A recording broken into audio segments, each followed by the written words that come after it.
I did not remember how much work school was. I think I had sort of diminished in my mind what I thought doing an MLS was. I didn't think it was going to be nearly as hard as an MFA. So I was like, I'm going to have all this time, which is completely wrong. Welcome to Artists in Offices, a podcast that explores, through interviews with working artists, the idea that the work you do for pay supports the work you do for love. Or does it? I'm your host, Rebecca Bird-Krigsby. In episode 5, I speak with Brooklyn-based artist and archivist Janine Biunno. About 3 years ago, Janine decided to go to grad school again for a master's degree in library science. Having already gone to grad school previously for her MFA about a decade earlier, Janine and I discussed her experiences for several minutes during our initial interview. This bonus mini episode presents that conversation. If you'd like to listen to Janine's full interview, look for episode 5 wherever you listen to the podcast.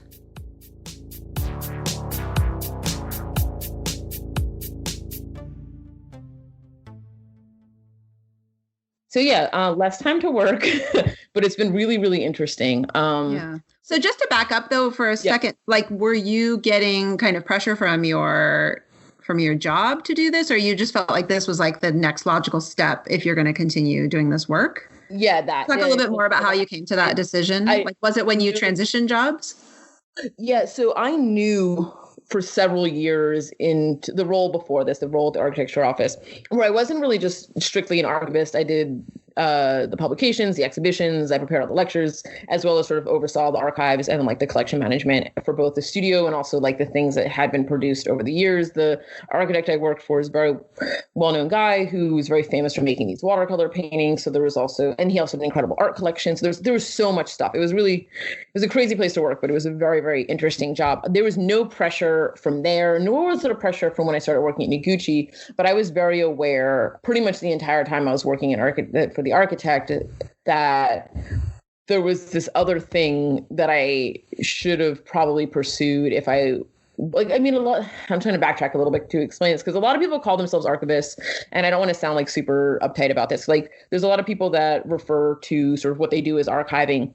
And I think that the definition of archiving is really, really wide. But if you want to get super technical about it, it's a division of information science. And most of the people who, and not all, because there's obviously exceptions to this, and I can name a few at really high profile museums and stuff too, where people don't have an MLS, but it is sort of the standard. And I found that I was having to explain myself a lot. People weren't giving me a hard time necessarily. And I don't think I was being totally ruled out of, positions. Maybe I was. I applied to a bunch of jobs, not a ton, but because I was pretty specific in what I was looking for. But even when I was interviewing for the job at Noguchi, I remember the head curator asking me if he thought I was going to be at a deficit for not having the degree. And I said no. And I agree that I didn't think I was at a deficit for not having it. But there is stuff you learn in school, and the dialogues that are facilitated in those classes that really make you think also sort of about the theory of what you're doing. There's a lot of theory behind archival arrangement and processing and the history of it. So that was actually really, really helpful. So in the end, it was what I knew I had to do to sort of take it to the next level, and also to sort of commit to the path and have to stop explaining myself. And I did know that the possibility of the fact that if I were to go to a bigger institution or a university to go into academic librarianship, but that sort of thing, it would be expected. And if I didn't have it, I wouldn't necessarily be ruled out, but I might be. So I was like, why would I work this hard to sort of commit to this thing that I really love doing and then not have the one? And it's not that hard of a degree. It's super tedious. It's very time consuming and tedious, but it doesn't even compare to what we went through in our MFA program. Everything in grad school, and it's so funny because I keep referring to grad school only as the time I was doing my MFA. This is not real grad school. And no disrespect to anyone out there who feels otherwise, but I really valued my time in this library science program, but compared to sort of the rigor and intensity of a MFA program where, granted, there's tons of other degrees that are extremely challenging, but the focus is so much on you and your decision, and you have so much freedom to sort of structure your ideas into whatever you want them to be, and you have to be able to explain every single decision you made and be okay with people sitting there and dissecting everything that you did, and not be a baby about it, but also like know how to like pull out the right criticism and ignore the wrong criticism. Like there's so much that's challenging about art school that I think people overlook a lot. Like I think